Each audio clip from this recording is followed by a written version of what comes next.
যে কিভাবে ছাত্র নাগরিকের একটি গণবিস্ফোরণ হয়েছে হাইকোর্টের প্রান্তরে, কিভাবে একটি গণবিস্ফোরণ হয়েছে আমরা দেখেছি। যে আমরা আজকে আমাদের যে ছাত্র নাগরিকের অংশগ্রহণের মধ্য দিয়ে যে একটি সফল বিপ্লব হয়েছে, এই সফল বিপ্লবটিকে প্রশ্নবিদ্ধ করার জন্য আমরা দেখেছি যেই প্রধান বিচারপতি পালিয়ে গিয়েছে, সেই পালানো বিচারপতি ডিজিটাল কু করার চেষ্টা করেছে। আমরা এই ডিজিটাল কুকে আমরা রুখে দিতে চাই। আমরা বাংলাদেশের প্রত্যেকটি ছাত্র নাগরিককে আহ্বান জানাবো, যতক্ষণ না পর্যন্ত আর মাত্র ৪৫ মিনিট সময় রয়েছে, এই ৪৫ মিনিটের মধ্যে প্রধান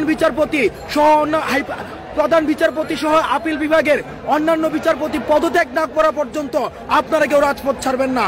আমরা স্পষ্ট করতে চাই, আমাদের ছাত্র নাগরিকের যে গণ অভ্যুত্থানটি সফল হয়েছে সেটি হচ্ছে সেটি হচ্ছে প্রাথমিক পর্যায়ে। সেটির চূড়ান্ত পর্যায়ে আমাদের অর্জন করতে হলে প্রধান বিচারপতি যিনি হচ্ছেন ফ্যাসিস্ট যেই শাসন কাঠামোর একটি অংশ, এই ফ্যাসিস্ট কাঠামোটি যদি আমরা বিলুপ করতে না পারি, আমাদের প্রধান বিচারপতি সহ আপিল বিভাগের অন্যান্য বিচারপতিকে যদি আমরা সমূল উৎপাটন করতে না পারি, তাহলে খুনি শেখ হাসিনার যে ফ্যাসিস্ট কাঠামোটি রয়েছে সেই ফ্যাসিস্ট কাঠামোটির সমূল উৎপাটন হবে না। সেজন্য আপনাদের প্রতি আহ্বান থাকবে, আপনারা আপনাদের যার যার নিজস্ব জেলায় যে জজ কোর্ট রয়েছে এই জজ কোর্ট ঘেরাও করুন, এবং যারা ঢাকাবাসী রয়েছেন আপনারা হাইকোর্ট অভিমুখে আপনারা লং মার্চ কর্মসূচি পালন করুন। এবং আজকে এই যে আমাদের সুপ্রিম কোর্টে ছাত্র এবং নাগরিকের অংশগ্রহণে লুকারণ্য হচ্ছে, আমরা প্রধান বিচারপতিকে এবং আপিল বিভাগের অন্যান্য বিচারপতিদেরকে আমরা সাবধান করে দিতে চাই, আপনারা ছাত্র নাগরিকের এই পাস নিয়ে আপনারা খেলবেন না, পিলু পাসিং আপনারা করবেন না।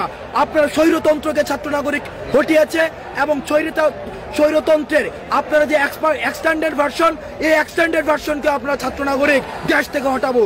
আর মাত্র ৪০ মিনিট সময় রয়েছে, এই ৪০ মিনিট সময়ের মধ্যে যদি আপনারা পদত্যাগ না করেন তাহলে আপনাদের বাসভবন ঘেরাও করা হবে। কাকরাইলে বিচারপতিদের যে বাসভবনটি রয়েছে সেটিকে ঘেরাও করা হবে। সুতরাং এখন সবাই হাইকোর্ট অভিমুখে আপনারা লং মার্চ করুন। হাইকোর্ট অভিমুখে ঢাকাবাসী যারা রয়েছেন আপনারা সবাই হাইকোর্ট অভিমুখে লং মার্চ করুন।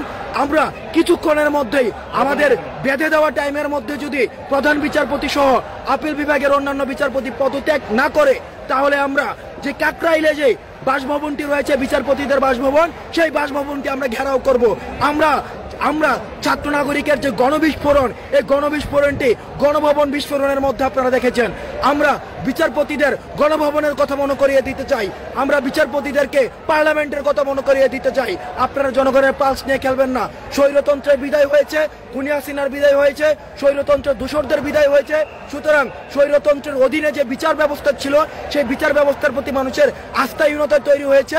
সেই আস্থাহীনতার বিচার বিভাগের যে প্রধান বিচারপতি রয়েছে এবং আপিল বিভাগের অন্যান্য বিচারপতি রয়েছে তাদের পদত্যাগ না হওয়া পর্যন্ত আমাদের এই আন্দোলন চলবে।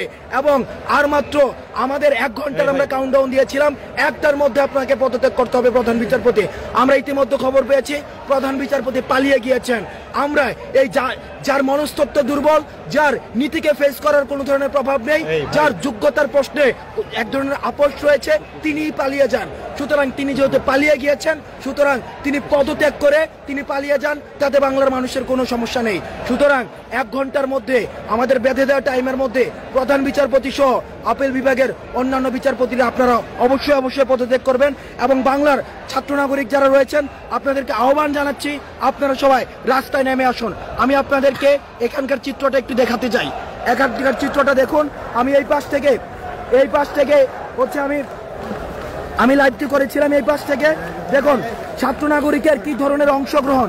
আজকে গণবিস্ফোরণ ঘটেছে ছাত্র নাগরিকের, অর্থাৎ ছাত্র নাগরিক রাস্তা থেকে যায়নি, ছাত্র নাগরিকের এক ধরনের গণবিস্ফোরণ ঘটেছে।